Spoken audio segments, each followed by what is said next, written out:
Hello everyone and welcome to the L.T.L. Tutoring Central video series. And today I'm talking about cooking. Yes, cooking. Well, I'm not actually going to be chopping up onions. I'm not going to be talking about specific recipes, but this is part of the summer learning series, and today I'm talking about how cooking can be incorporated into some learning for your children over the summer. So there are some things that you can do at home, and one of them is cooking. Because you can learn about reading and writing and math and even more while you're learning to cook or while you're practicing your cooking skills. For example, reading. Well, obviously you can read recipes from cookbooks. You can look up recipes online and read them from there. You can read them on your own recipe collection, or you can find recipes in magazines and read not only about how to prepare the recipe, but also where it comes from, lots of information in some of the magazines and cookbooks. So there's lots of potential for reading there, and you can look at the summer learning read video that I did earlier, and it mentions different ways of sharing the reading or doing the reading, again depending on the age of the child and the skill level. Then there's writing, because you can copy down the recipe, and you may want to copy it onto a piece of paper so that you're not making a mess when you're actually doing the cooking. So you're transferring it from a magazine or from the internet. Of course you can print it as well, but if you want to practice, you can have your child write out the recipe. And math, well, there's some obvious math skills because there's measuring or weighing of the different ingredients if you're cooking something from scratch.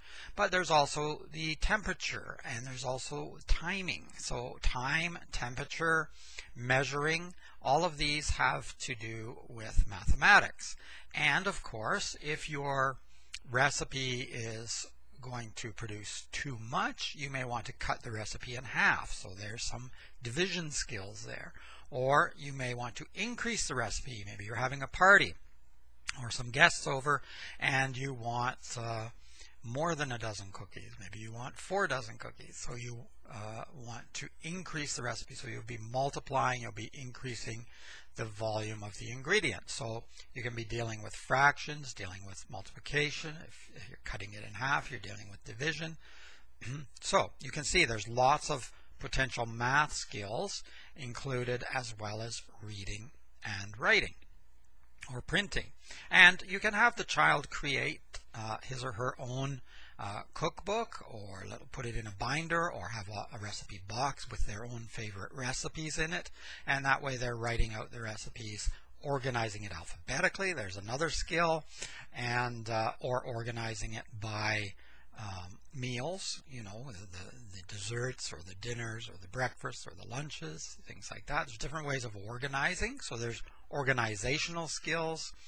While you're doing a recipe, while you're creating your creation, you need to follow the steps, and so you need a logical order and you need some coordination, and so there's some more learning that's happening. It might not be seen as academic as the reading and writing and math, but all of those skills are learning skills. You can also have your children write a blog. You can either do it together, or maybe if they're old enough, he or she could have his own blog and you know, write not only put the recipes on, but also write about the recipes or about the food, what they liked about it, what they didn't like about it, how easy was it to make. All of these kinds of things can be done. This engages your children in the process, and your children might be more willing to eat certain foods as well. If they're more engaged in it, they'll be more motivated to try different foods and to enjoy a wider range of diet as well, which is always a good thing. And you yourself can learn a lot by working with your children and playing with your children, because remember, we want to have fun when we're learning, no matter what it is. Reading Shakespeare can be fun, believe it or not. Doing fractions can be fun. But cooking is amazingly fun if you allow it to be. Don't worry about mistakes. Mistakes will happen. Things won't always turn out. Sometimes, well, most of the time, it's not going to look like the picture in the fancy magazines anyway. But that's fine. It's mostly about the taste. And once in a while, it's going to taste terrible, either because you really don't like the ingredient or because something happened in the recipe, just didn't work, didn't turn out. You forgot to put something in maybe. Who knows? Maybe it got overcooked, undercooked. But that's okay, because you can learn from your mistakes and you can teach your children that it's okay to make mistakes.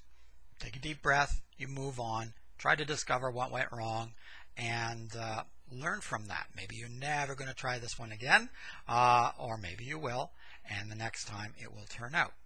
Nevertheless, you're going to try other recipes. You're not going to just give up and start ordering from fast food again.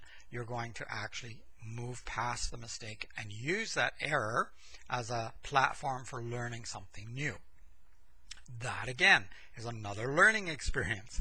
Talking about food, talking about recipes, talking about the funny things that happened while you were doing your creations.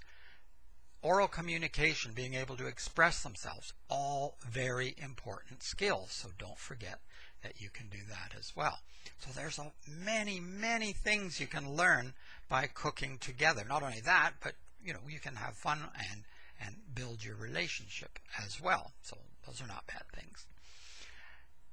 These are fun things you can do during the summer that do include some academic learning, although it might not seem like it if you're enjoying it at the time. But there's also more formal lessons, and I would be remiss if I didn't mention that I am much more than willing to help you out. Don't be afraid to get a hold of me and have your free information meeting, and we can talk about how I may be able to help you or your child on your learning path, whether that's reading, writing, math skills, or just learning study strategies that are going to help. A few lessons over the summer can make a huge difference when it comes to September. In the meantime, though, there are lots of things you can do at home yourself. Watch out for the videos. There's one on reading that I did a couple of weeks ago. This one's on cooking, and there'll be some more to follow. Tips for things that you can do at home to help your children learn. It's Ron Johnson from L.T.L. Tutoring Central. I almost signed off before I mentioned I'm going to put some links below and on the blog. I'll put a link to the blog, and I'm also going to put some links to some Udemy courses, cooking courses, particularly ones that dad can do or the family can do or children can do with you, possibly on their own if they're old enough. And so check those out. They're affiliate links, but they're very good, very useful if you wanted to start down the video path and learn how to cook a few new things. That's it for me. It's Ron Johnson from L.T.L. Tutoring Central. Have a wonderful week, and I'll be talking to you again soon. Bye-bye for now.